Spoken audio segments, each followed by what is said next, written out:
What makes them interesting is that they all have a really human crisis. They've got an existentially human crisis going on, which is that they are all persecuted. They're all closeted. They're all ghettoised. They're all feared for being different. And if they aren't being feared for being different, it's because they're scared to reveal their true nature because they're worried about being persecuted. And that's something that, even if it hasn't happened to you, I think you can look around the world in which we live and see that it happens everywhere.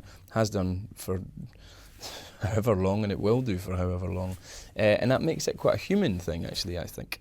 And your character in particular, I mean, I've got to say, is one of the most interesting, isn't it? I mean, all kinds of facets, all kinds of sides. Just tell us a bit about Professor X. Professor X is classically the most un-mutant-like of all the mutants, in that he's not ghettoised and he's not conflicted, he's not afraid, and he's always been this like selfless, wise, caring leader, almost kind of priest-like person. And with First Class, the original film that I did, I got given the opportunity to mix that up a little bit and warp that a little bit. In this movie, I get to smash that persona to pieces. Dry your eyes, Eric. It doesn't justify what you've done.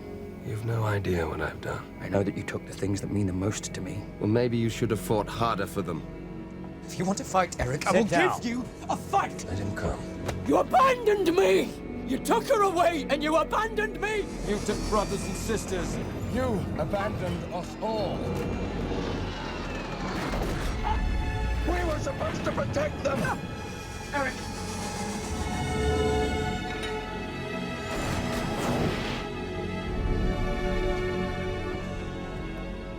I get to show him on his knees like a wounded dog,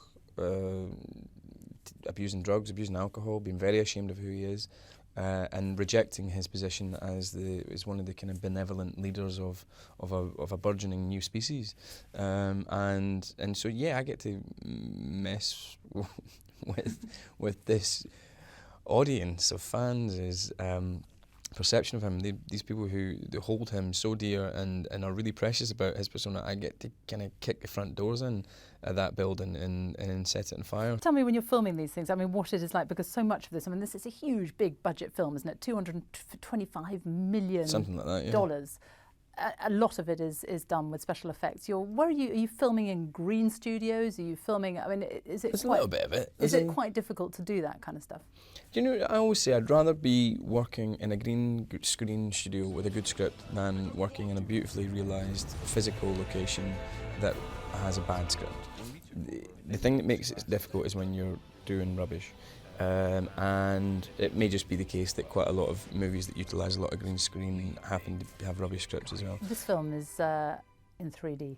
Now, I seem to remember with X-Men First Class, you weren't very convinced by 3D, and in fact you were quite pleased it wasn't in 3D. I was really pleased that it wasn't 3D, because it makes it cheaper for people to go and see for a start.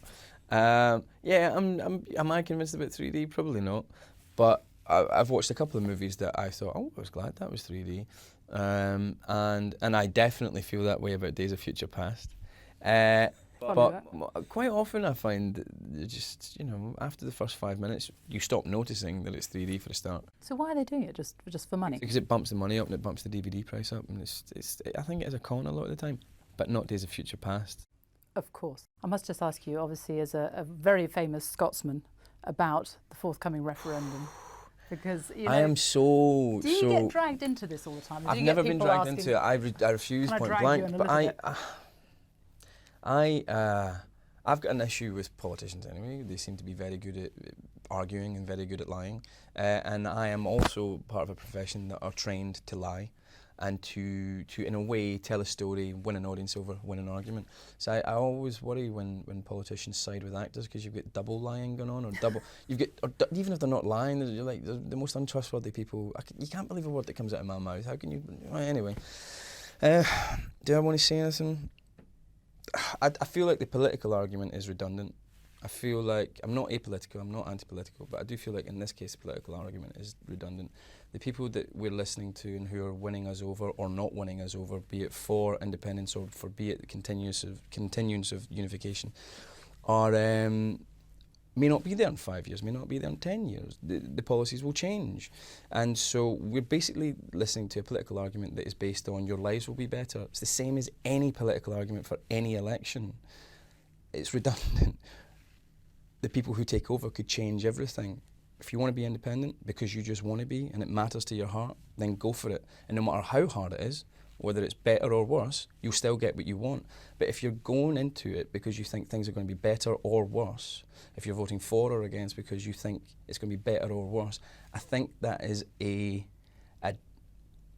vote that you are making that may or may not be backed up with the outcome. And at the end of the day, you've only done it because you want to improve the situation. And do you feel very passionately about it yourself? Do you know how you will vote? I do know how I will vote, yes, but I won't be releasing it because I feel comfortable saying what I've just said because I don't feel like I'm backing a party. Whatever way my country votes, I'll be so happy to support that, even if it goes against what I want. But I hope my country votes because it's what they truly want, not just because a politician is telling them things will be better. Because how many times have we heard that, and how many times does it actually happen?